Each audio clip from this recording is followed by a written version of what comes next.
জয়া, এরকম পাগলের মতন কি খুঁজছো? এদিকে এসো, এদিকে এসো। কি খুঁজছো বলো আমাকে? ওই তুমি যে দাও ওষুধগুলো। ঘুমের ওষুধগুলো? হুম।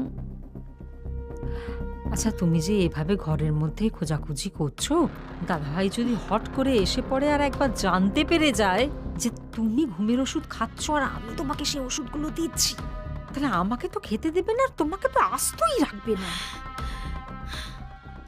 শোনো শোনো শোনো, বসো বসো বসো, এসো এসো, এখানটা একটু বসো তো, বসো বসো।